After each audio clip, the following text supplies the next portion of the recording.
But I ain't gonna lie, I've been hearing he's a Trump supporter, so I thought he was gonna pick one of the white girls.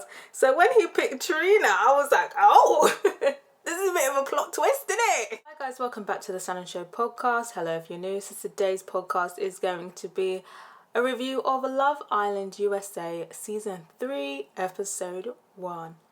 I hope everybody is doing as well as can be, and I really do hope everybody is being as proactive as possible in supporting the Black Lives Matter movement. And if you're still on the lookout for some resources, I've linked some in the description.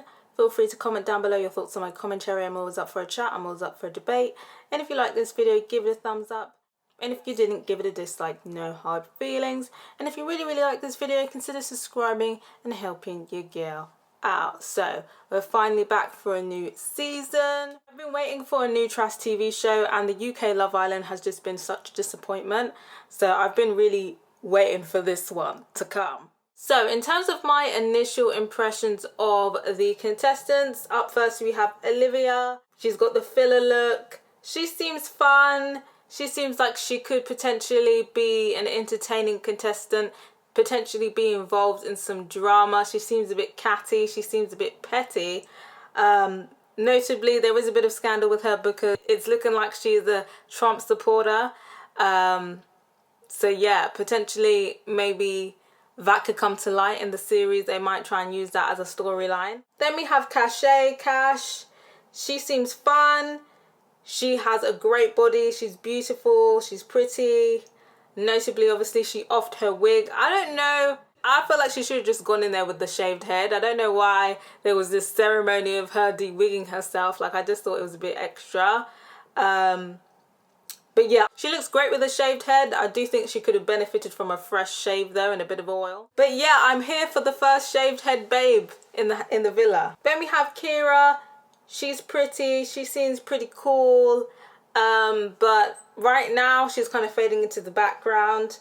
Then we have Shannon. Again, a pretty girl. She's got fillers, but it's pretty. It's a light filler look. And she seems like she could be one of the more sought out girls. She seems like she likes attention, so I feel like she's definitely going to be at the center of a lot of drama. Then we have Trina. She's a hot girl. She's got the body oddy. She's from Kenya, and you already know the East Africans, they have the body oddy. And again, I feel like she's definitely going to be someone who brings a lot of entertainment, perhaps in a lot of drama pertaining men's being after her. I think so. Then onto the boys, we have Josh. Josh is cute. He is a college athlete player. I feel like he's definitely giving me fuckboy vibes. The college athletes always give me fuckboy vibes. I feel like he knows what look he's going for, and I feel like he's a person who makes his eye color his personality. He says that he treats his girl like a queen. And we've heard that before. I feel like we've heard the same CV. So let's see. I'm not trusting anything these guys say. Then we have Corey. He has a very interesting accent. He's tattooed. And he seems very chill. Again, he is somebody who is fading into the background a bit for me. Then we have Christian. He's another Trump supporter. He's also anti-vax. Like, he was posting a lot like, COVID is a hoax. He's also says he slept with 99 girls. So I just feel like he doesn't really mind catching anything, let alone COVID. So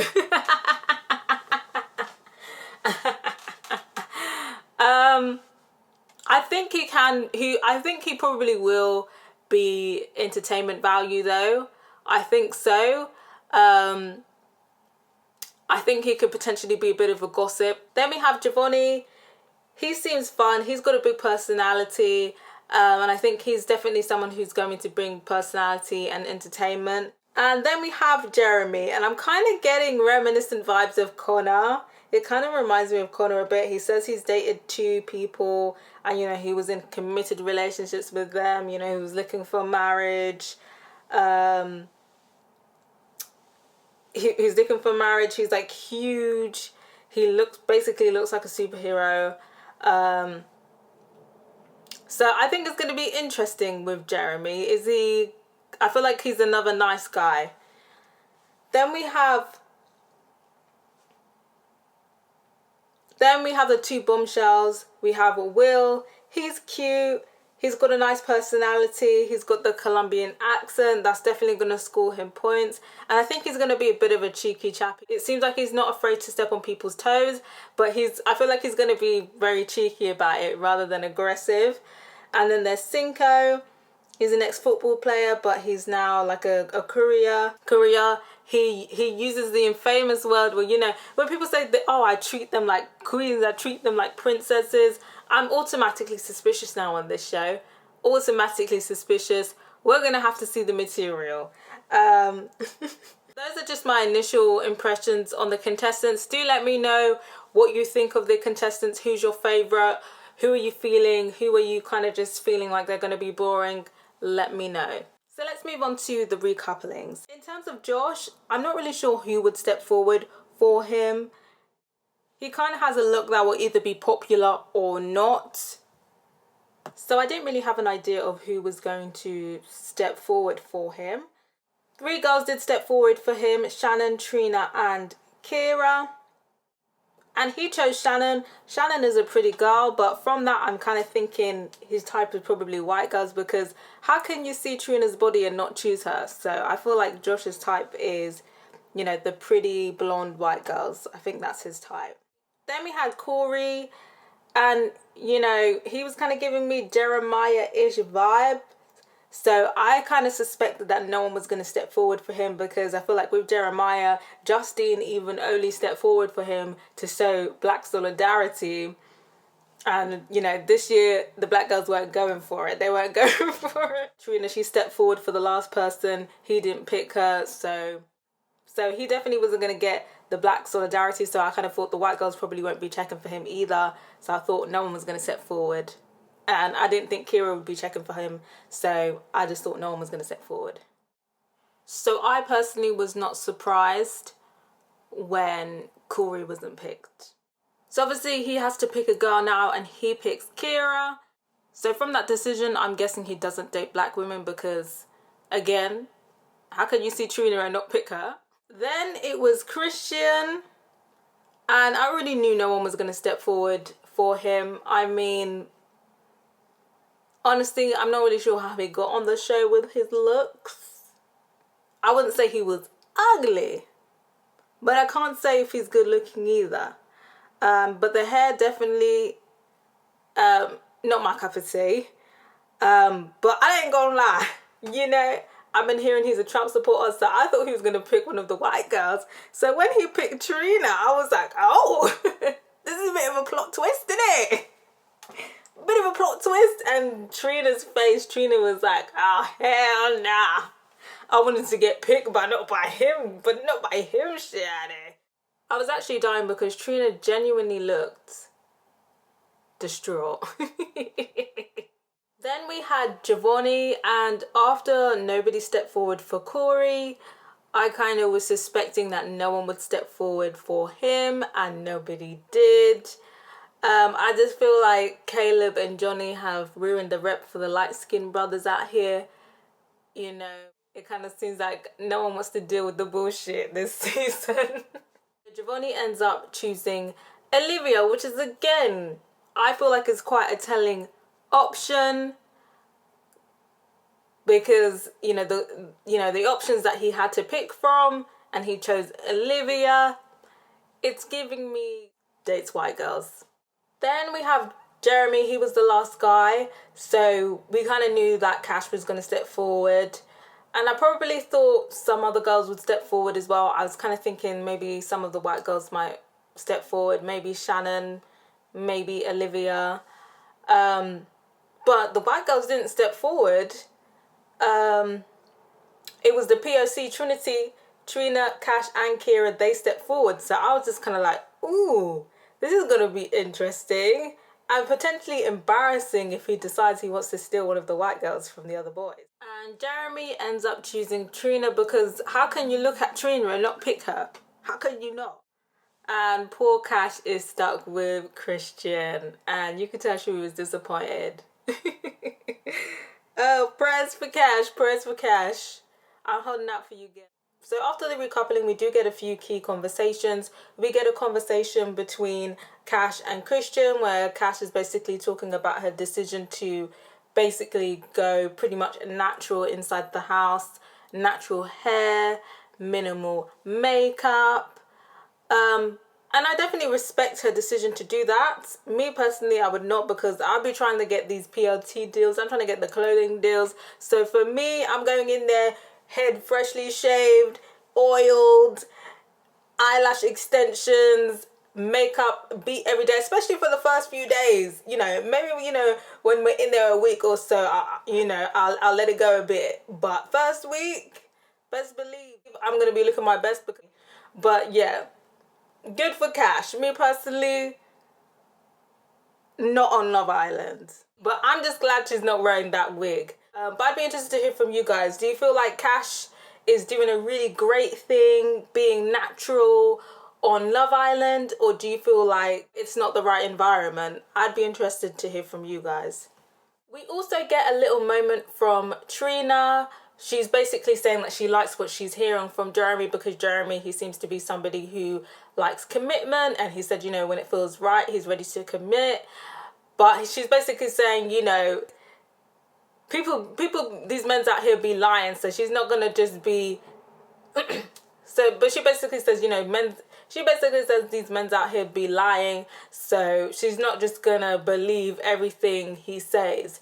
And as she should. I mean, we saw it with Caleb. I actually saw it coming. I did try and warn you guys on last season's podcast. Some of you didn't want to hear it though. But I feel like we all know now, we're going to take what these men are saying with a pinch of salt, because they really do be lying out here, Shadi. We also see a segment where Olivia, Giovanni...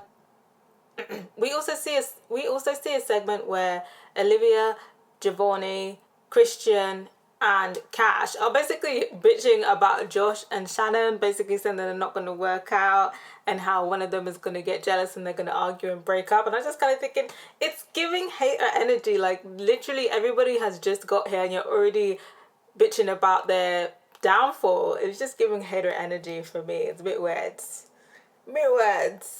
But you know what? Maybe they might be onto something, because I could have swore, like, when Josh and Shannon were on the couch having a little talk, Josh was trying to ask her to come near him for a kiss, and I feel like she definitely heard him, and she definitely curved him or ignored him on purpose. Definitely. Yeah, I caught that. And if you guys catch that, I caught it. So maybe Shannon really isn't that interested. I mean, in the confessional, she says, she wants him to chase her. I don't know. Maybe that conversation put her off. Then we had our first introductory game. Notably, Corey kisses Kira. And notably, it was a peck. Like, you had the opportunity to kiss the girl and you're going to peck her. So, I mean, like, what a way to let her know that you're not interested. Like, a peck, really. Josh is given the chance to kiss his 3 hottest girls.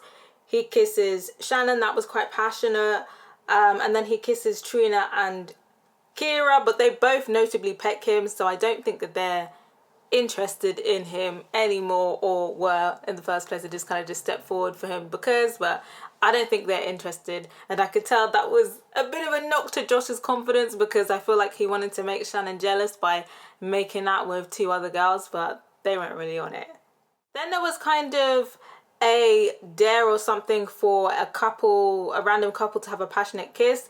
Cash decides she's going to kiss Christian. She basically jumps on him and gives him a kiss, and I was just like, oh girl, I think you're gonna regret this. And sure enough, after that, Christian had to kiss who he thought was the sexiest girl. Did he pick Cash? No, he didn't. He picked Olivia. And it's just kind of like, how are you picking Olivia but you stepped forward, you picked Trina? It's very sus to me, because I was kind of thinking, after Trina, who's the baddest after Trina? Definitely not Olivia, in my opinion. So I just thought it was very sus for me. I'm just kind of thinking now whether him picking Trina was strategic. He was trying to do the interracial love. So I'm suspicious, even more suspicious than before. So